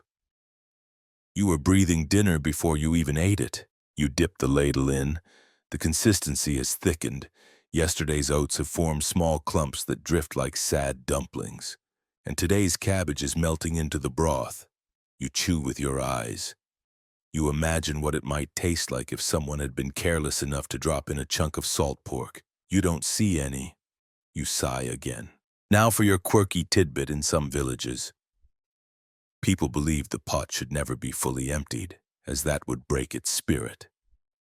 The superstition said if you scraped the bottom too clean, the pot would curse you with thin meals and broken lids. So most households left just a spoonful at the bottom, a kind of culinary compost that became the base for the next day's blend. You're not superstitious, but you still leave a scoop behind, just in case. You turn to check the coals again. One has rolled out and scorched a line across the dirt floor. You stomp it out with your foot, which is wrapped in linen because shoes are for rich people or saints. Your big toe is cold, your patience is colder. You hear a chicken pecking near the pot. You make eye contact with it. It stares at you. It knows you want to eat it. You both agree this isn't going to happen today. You shoo it away with the ladle and ladle yourself a bowl instead. It's the same wooden bowl you've used since you were 8. You've grown. The bowl has not. It holds about 3 sad spoonfuls of sustenance. You sip. It's hot. It has texture. It tastes vaguely of vegetables, though it's hard to tell which ones. You bite down on something firm. It's either a pea or a miscalculation, and still you eat. Because this is your life, not a feast, not a famine, just a constant parade of barely warm, nearly edible slop. You finish your bowl and rinse it with water that may or may not be clean. You use your sleeve to dry it. Hygiene is more of a hope than a system. Back at the pot, the lid clunks into place, the fire hisses. The smoke swirls upward and settles again in your hair. Historians still argue whether the constant cooking of pottage represented efficiency, monotony, or quiet resistance to starvation. Some say it kept families alive. Others say it symbolized the slow boil of peasant misery under feudal rule. You think it's both. And now it's time to start chopping for dinner. The cycle never ends. The pot doesn't sleep, and neither do you, not really. Evening creeps in like a cold draft through your cracked wall, and once again it's pottage o'clock. The hearth glows dimly with the last effort of a dying fire, and you hunch beside the pot, back sore from a day of bending, chopping, hauling, and thinking about the 7,000 other bowls of pottage you've had in your life. The fire pops. A spark lands on your tunic, which is mostly holes held together by soot and disappointment. You pat it out with a seasoned hand. The pot is darker now. The longer it cooks, the murkier it gets. It has entered the stage of existential stew. There's something floating that might have been a carrot in its youth, and something else that's gelatinous. You ladle carefully. You don't want to trigger anything. Supper is served. This is where things get social, or at least medieval social, which means several people silently chewing while trying not to look too sad. Everyone has their bowl. Everyone eats with a wooden spoon or their fingers if the spoon was lost or borrowed indefinitely. You don't talk, you chew slowly, mechanically, trying not to chip a tooth on an overcooked barley lump. And here's a historical fact to chew on table manners. As we know them didn't exist. There were no forks, there was no personal space. People shared bowls, hands, breath, and occasionally a drop of cough into the pot. Nobles had servants to slice meat and wipe their faces. Peasants had sleeves, and even the cleanest sleeves still had traces of chicken coop. Your little brother slurps loudly. Your sister picks a stringy bit out of her teeth. You find a clump of something chewy and unplaceable. You eat it anyway. It's not good, but it's food, probably. Then comes the unspoken ritual, the bottom scrape. Once everyone's had their share, someone, usually the hungriest, gets to scrape whatever's left. This person is either lucky or cursed. Today, it's you. You scrape. You get sludge. Conglomerated oat cement with turnip particles and an onion shard. It could power a small village or permanently seal a stone wall. You eat it. Let's take a moment to talk class differences, because while you're scraping oat tar off the pot, the nobility is feasting upstairs in their smoky great halls. But don't envy them too quickly. Here's your fringe tidbit. Pottage was not just a peasant dish. Nobles ate it too, often called frumenti or mortrus, jazzed up with spices and meats and things peasants couldn't spell, let alone taste. But even those fancy versions sat next to questionable meat pies and fish that had been preserved a bit too enthusiastically. Historians still argue whether noble diets were luxurious or just a more expensive way to get food poisoning. You'll stick with your mystery oat goo. Thanks. You finish the last bite. It's gritty, not from spice, from actual grit. Then comes cleanup. You don't wash the pot. You rinse it, sort of. Maybe a handful of water, maybe a rag if someone hasn't repurposed it for shoe padding. But fully cleaning the pot, no way, because if you strip it down, you lose the base flavor, the ancient, deeply embedded seasoning of 1,000 previous meals. Some call it disgusting. You call it dinner. There's a rhythm to this life. Not a good rhythm, more like the rhythm of a cracked drum being beaten underwater. But it's familiar. Stir, sip, survive. You glance at the pot one more time. Tomorrow's batch will start soon, probably with the last third of an onion and whatever herbs someone forgot to steal from the monastery garden. It won't be good, but it will be there. And in this world, that's everything. Let's pretend, just for fun, that you weren't a dirt-smeared peasant. Let's say you're upstairs, somewhere in a stone hall that smells like roasted meat and wet dog with a tunic too tight and a goblet too heavy. You're a noble now. Congratulations. Enjoy your gout. You look down the long table lit by candles and crushed hopes. A jester's doing something embarrassing in the corner. The meat is overcooked. The fish is undercooked.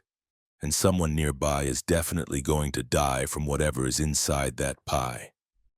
But at least you're not eating pottage. Right. Well, sort of. Because here's the catch: nobles didn't avoid pottage. They just disguised it.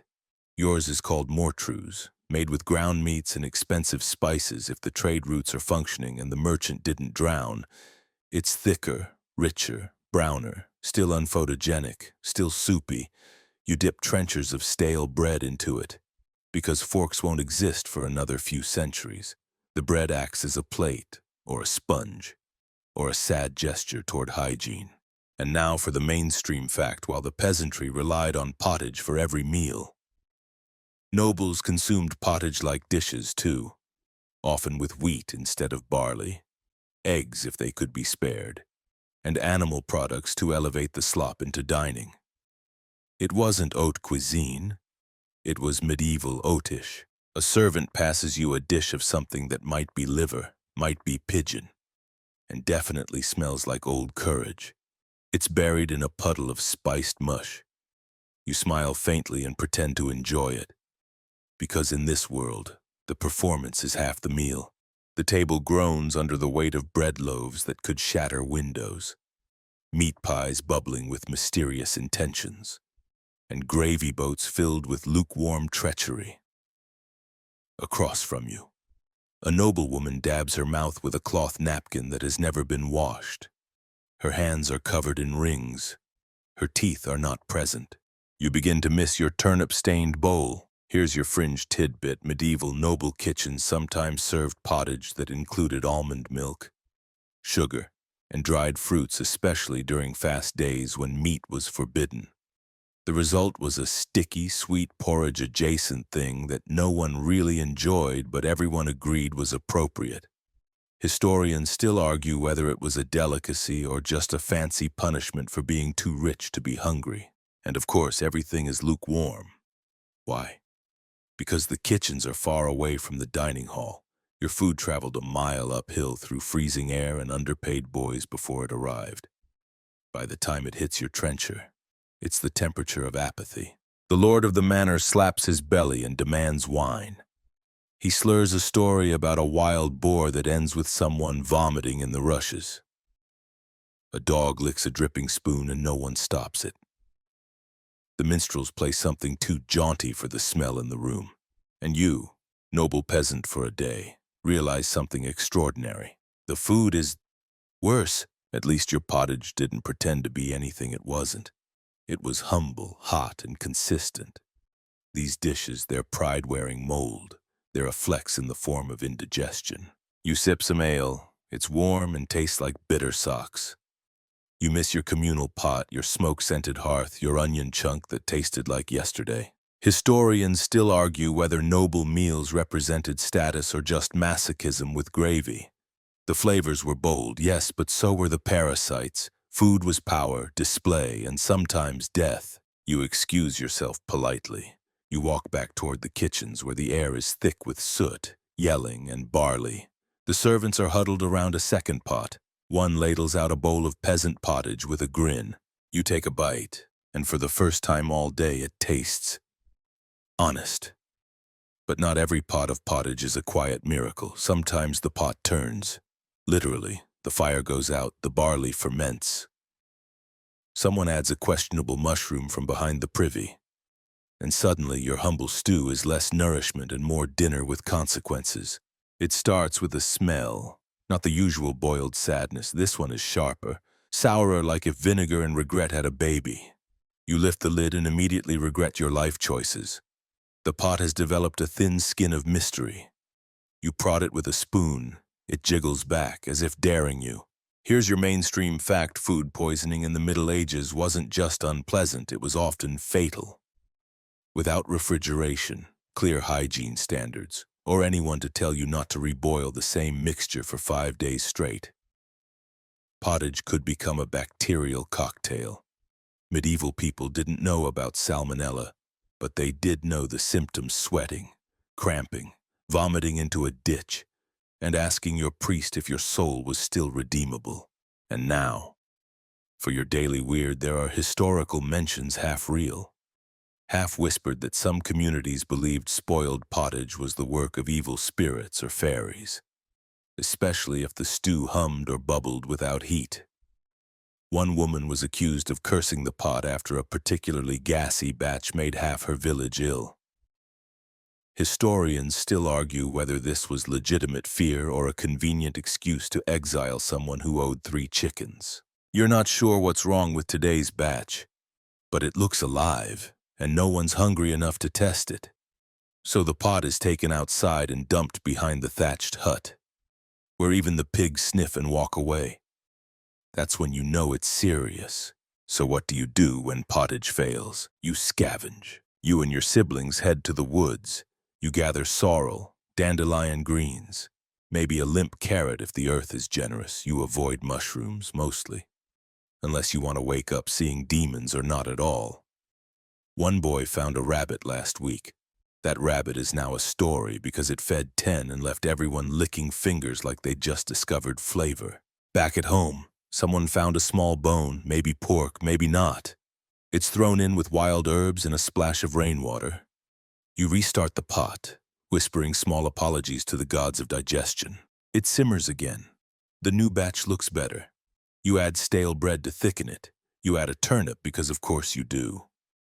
You always add a turnip. At this point, you're convinced they're self-replicating.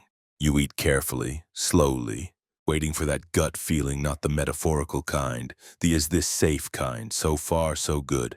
But then your neighbor stumbles over, pale as linen.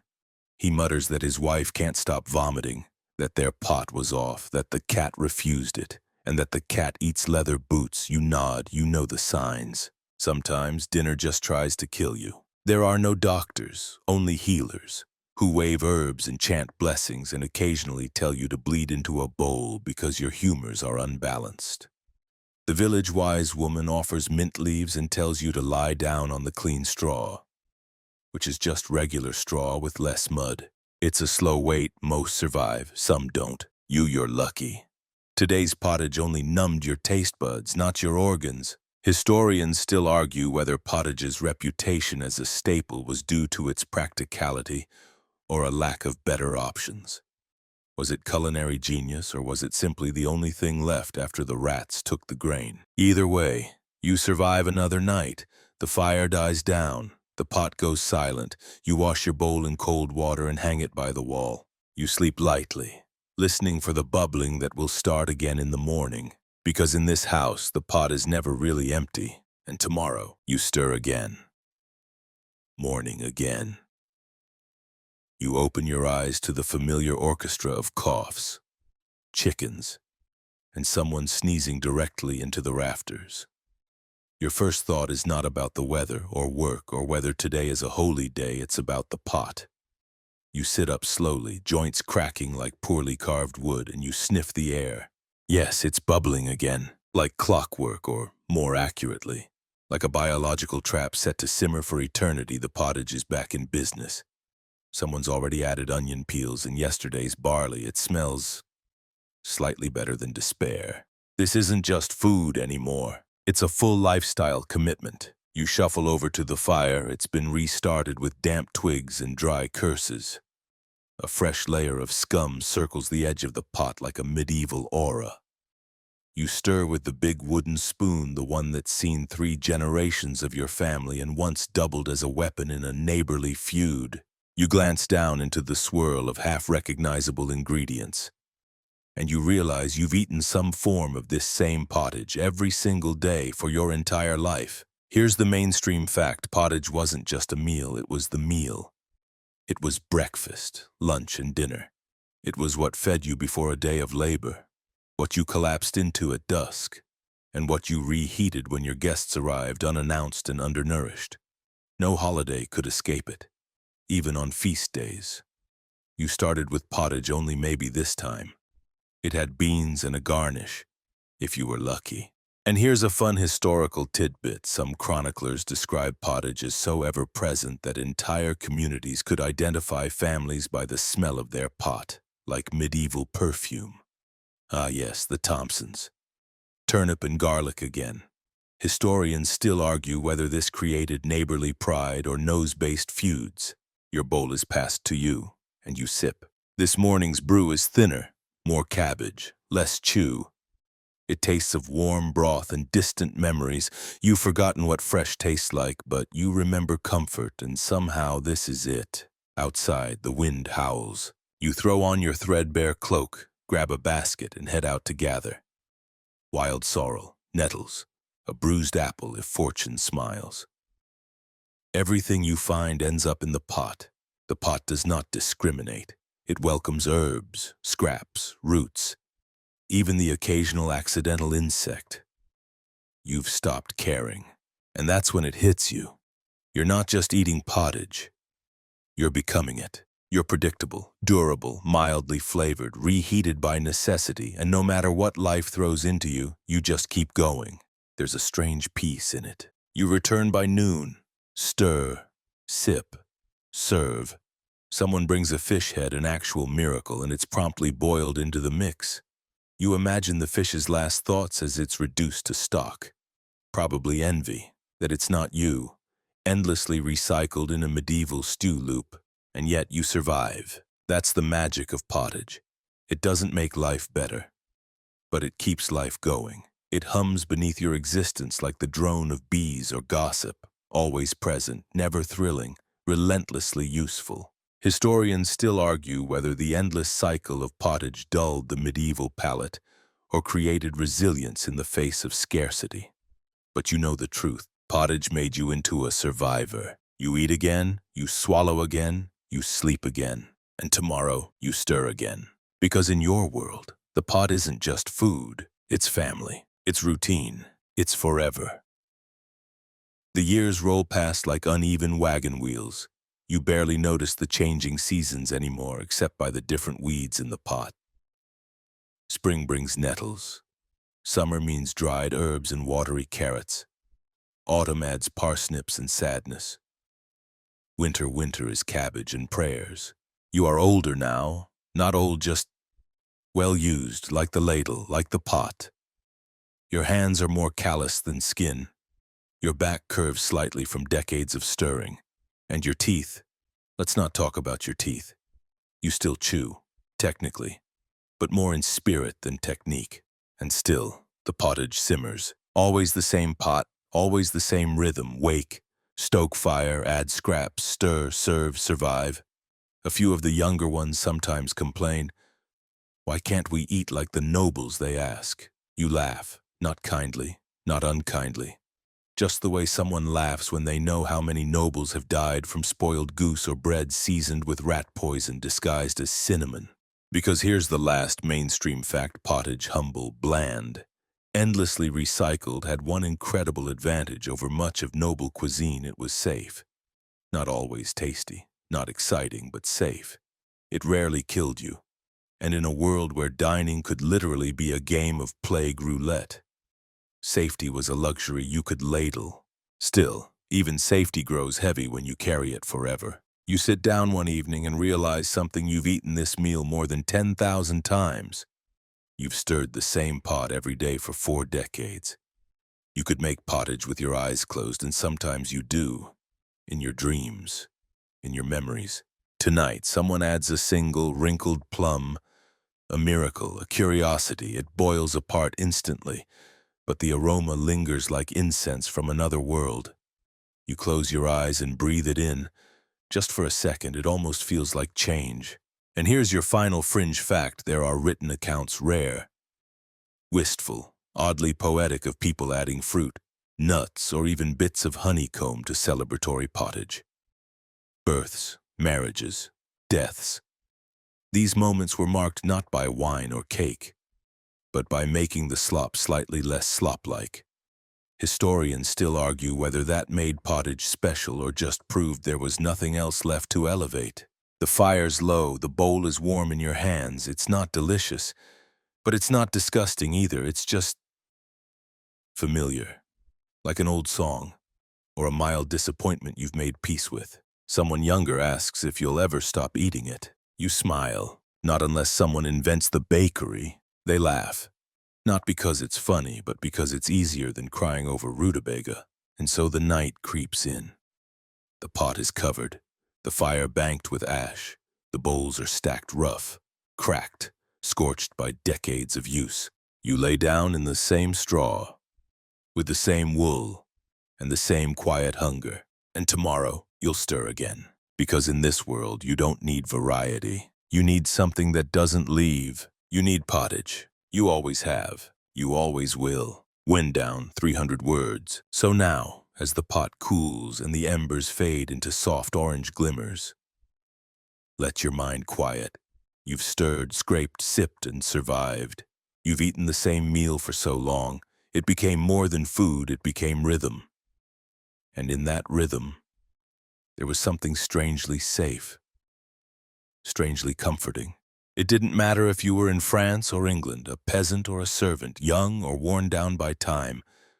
The pot was always there, bubbling, waiting, asking for nothing but a few scraps and a little patience.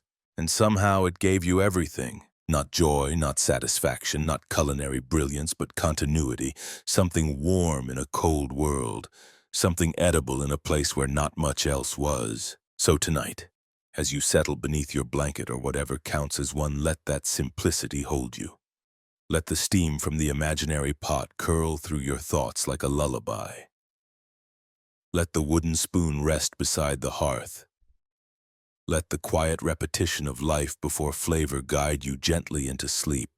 There's nothing more to stir, nothing more to add. Just this moment, just this warmth, just this silence. The pottage can wait until morning,